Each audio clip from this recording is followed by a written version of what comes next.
तो आप शांति बनाए रखिए। भगवान श्री कृष्ण ने कहा, युधिष्ठिर तुम अर्जुन की महिमा को नहीं जानते हो, मैं जानता हूं, क्योंकि ये मेरा ही स्वरूप है। महात्मा अर्जुन इतने शक्तिशाली हैं कि किसी भी तरह से इन पर विजय प्राप्त नहीं की जा सकती। जैसे मेरे पर कोई विजय प्राप्त नहीं कर सकता, ऐसे अर्जुन पर।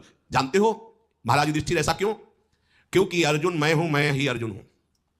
जो मेरा शरणागत है, मेरा अपना स्वरूप है, उससे जो द्वेष करता है, मैं उसकी दुश्मनी स्वीकार करता हूं। क्या भगवान कह रहे?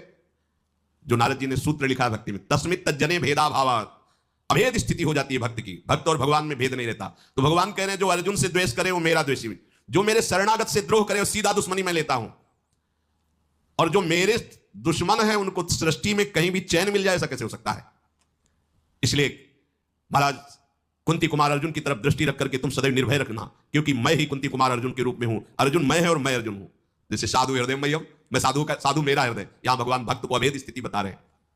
हम दोनों में भेद बिल्कुल नहीं है। ये जो अर्जुन है, अगर ये रोष में आ जाए तो इस सृष्टि में कोई वीर ऐसा नहीं जो इनका सामना कर सके।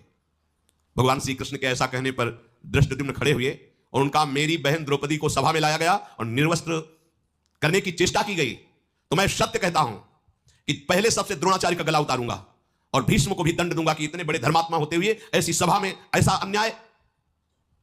धर्मराज शांत रहिए, शांत रहिए, इस समय रोष प्रकट करने का नहीं है।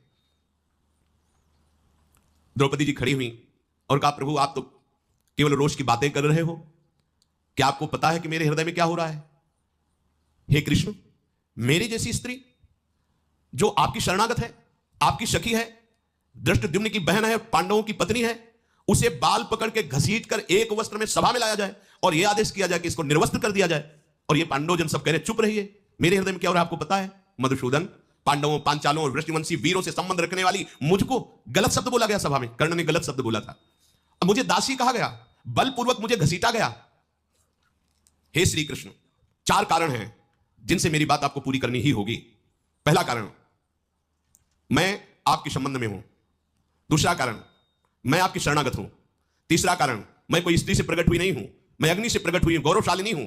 और चौथा, ऐसे समर्थ पति और मेरी दुर्दशा, इसलिए बाल को दिखाते हुए कहा, तब तक बाल नहीं बांधूंगी जब तक आप इन दुष्टों के खून से मेरे बाल को गीला नहीं करोगे। ये मेरी प्रतिज्ञा है कि दुशासन, इन कौरवों के रक्त से मेरे जब बाल भींजेंगे तभी मैं अपने केस धारण करूंगी, नहीं हर समय इनको खुला रखकर आपको दिखाऊंगी कि बाल इस कारण खुले हैं। भगवान श्री कृष्ण ने कहा, द्रौपदी, जिस पर मेरा शरणागत क्रुद्ध हो जाता है, वो चाहे जितनी सिद्धियां पास में रख ले, उसको कोई नहीं बचा सकता है। ध्यान से सुनो, जो अपराध भक्त कर करई, राम रोष पावक सुजरई। तुम निश्चित समझिए, मेरे बल विक्रम से जो तुम चाह रहे हो वही होगा।